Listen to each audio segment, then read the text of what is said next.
It's been more than 3 years since Samsung stopped making Galaxy Note phones and started merging the S Pen functionality into the flagship Galaxy S Ultra lineup. So we asked you guys, our Android Authority followers and readers, whether you thought that the Galaxy S24 Ultra had finally replaced the Note series. And the answers were interesting. Let's start with Instagram. The results of our poll were a comically perfect tie there. 50% said that yes, the Galaxy S Ultra series had finally replaced the Note series, whereas 50% said, nah. If you look closely, there are 6 more people in the no camp, but that doesn't really answer the question in a clear and definitive way. Things are a bit different on our site, where 77% of 2,000 people agreed that the Galaxy S24 had finally replaced the Note series. It's not a landslide by any means, but it does give us a very clear majority. Now, I've personally never used a Galaxy Note phone or S Ultra phone for a long period of time, so I feel as a bit of an outsider to the Note fandom. And to me, the answer seems a little bit obvious. The Galaxy S24 Ultra is a Note 24 Ultra in anything but name, and many of you agree with me there. As a matter of fact, it actually feels like the Note series has replaced the S Ultra series and not the other way around. Samsung is no longer building rounded, sleek phones like the Galaxy S20 Ultra. Instead, it's making boxy phones with flat displays with the same form factor as the Note series, and it's just calling them S Ultra phones. Food for thought, huh? But I did a little bit of digging into your comments to educate myself and to see what Note aficionados were thinking about the current state of affairs. Aside from the simple yeses and nos as answers, which told me nothing, I discovered that some of you were very happy with their Galaxy S Ultras and were thankful that Note and S Pen functionality had been merged with it instead of being completely discontinued. However, many Note fans complained about the lack of extra oomph in the S Ultra series. The Note line has always been a bastion of productivity and top-end performance. It's always been a status symbol. You guys said the S Ultra doesn't have the same allure as the Note, isn't as cutting edge, or doesn't give the same high-class impression. For example, the last Note, the Note 20 Ultra, had 12 gigabytes of RAM in 2020, whereas the S24 Ultra just got 12 gigs of RAM in 2024. And that tells you everything there is to know about how far ahead the Galaxy Note series was in terms of productivity and performance. But one main complaint kept popping up again and again and again. There's no microSD card slot on these new S Ultra phones, and that's understandable to complain about. A lot of you liked having the option of popping a microSD card into their phones and keeping a local backup of their data or transferring it to another phone. Even though local storage is getting faster and faster and less prone to accidental damage, having a microSD card slot is a nice bonus. A few people also brought up the mid-year release window of the Note series, which used to happen in August, 6 months after the Galaxy S series.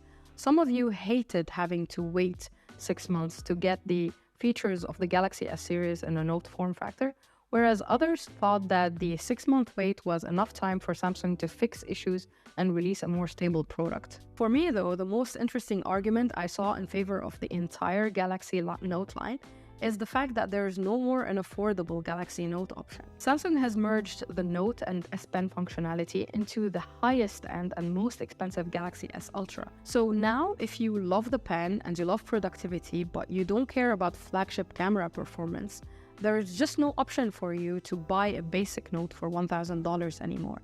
No, you have to buy the more expensive Galaxy S Ultra phone, and that's your only option. After reading all of these comments and knowing Samsung's focus on foldables in the middle of the year, I think the answer to our question about whether the S Ultra has replaced the Note is somewhere in the middle of all of this. The Galaxy Note series has fundamentally changed the entire smartphone landscape. I still remember when the first Galaxy Note phone launched and how everyone, me included, was aghast at the idea of holding a phone and using a phone with a 5.3-inch display. It was huge, it was gigantic, it was bigger than any other smartphone we'd seen. And it couldn't possibly succeed because who wants to hold a tablet and carry it in their pocket? We even made a word for it, phablet, phone and tablet.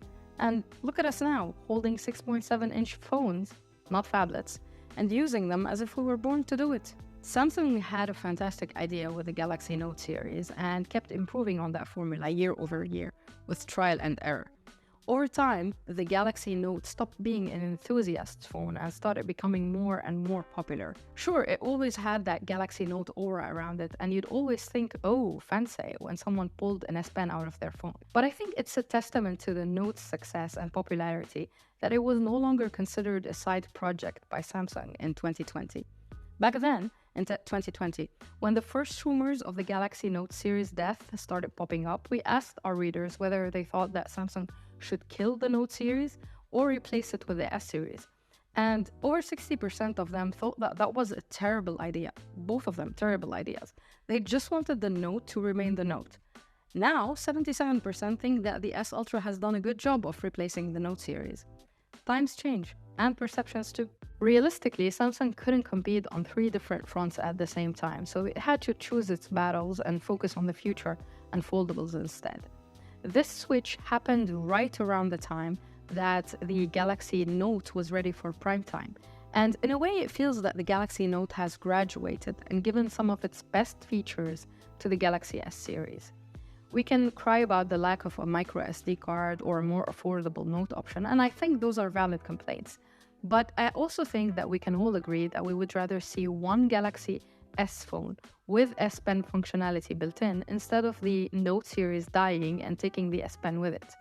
What do you guys think? Leave a comment below and don't forget to follow us for the latest on Android, Samsung, Galaxies, and more.